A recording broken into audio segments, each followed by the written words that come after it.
Shmai pawb, Connor fan hyn, ac heddiw dwi'n mynd I restru cwbl o pethau really annoying I gamers. Rhif 1, lag. Y tri chyfferen, does neb eisiau clywed. Mae llawer o gemau dyddiau yma yn gadwch chi chwarae gyda neu yn erbyn pobl eraill. Ond oherwydd mae angen connection i'r we, mae'r safon o'r gêm yn gallu fod yn ddiddorol. Lag yw pan mae delay rhwng beth sy'n digwydd ar y controller a beth sy'n digwydd ar y sgrin. Weithiau mae hyn yn gallu fod yn ddoniol, ond rhan fwyaf o'r amser, mae'n really fucking annoying. Enghraifft, dychmygu rei, ti'n eistedd fanna, ti'n chwarae gêm o Call of Duty a ti'n gweld y person, oh yes, dwi'n mynd I saethu fe. Saethu fe? Pan mae ddim wedi marw. Wedyn ar y sgrin ti'n redeg mewn i'r wal fel Muppet. God, lag! Rhif 2, Online Warriors. Beth yw Online Warriors? Wel, ti'n gwybod nhw, the real tough guy, the hard man, ond dim ond tu ôl mic. Does dim byd gwaith na cochi yn erbyn rhywun online, a wedyn nhw'n cael y cheek I dechrau teabag o dy corpse ti, a wedyn siarad shit I chi ar y mic. Dwi'n mynd I siagio dy mam ti, dysgu I chwarae noob.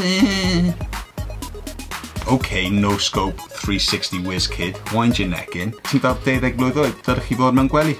Let's go. Oh, let's go, baby. You gonna talk shit or what? Don't call me baby. What the fuck? I have a feeling you're not know you talk like that. Rhif 3, rage quitting. Mae pawb wedi dod o draws hyn o blaen.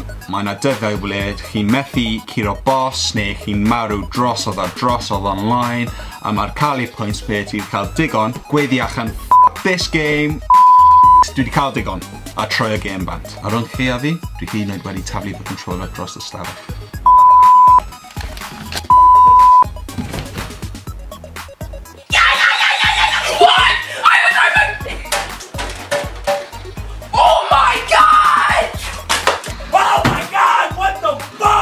Rhif 4, un mwy. O, un mwy.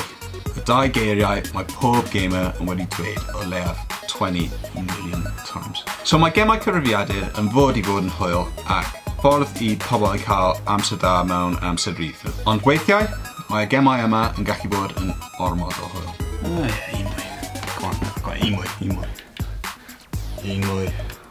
So mae hyn wedi digwydd I fi sawl gwaith o blaen, ble dwi'n eistedd fyna, chwarae game o Overwatch neu Mortal Kombat cyn gwely. A wedyn y peth nesaf dwi'n gwybod, mae'n 3 gloch yn y bore a dwi'n eistedd fyna yn meddwl, beth yna? Wedyn y diwrnod nesaf, mae pobl yn gofyn I fi, noson gwych neithiwr? Na Karen, o fi cael fy ass kicked online, meindio dy busnes ti. So ie, dyna ni, dyma rai o problemau dwi wedi dod o draws dros y blynyddoedd. Os chi'n cytuno gyda fi, neu os chi wedi cael profiadau gwahanol, gada fi gwybod yn y comments. Dyna ni, hwyl am y tro.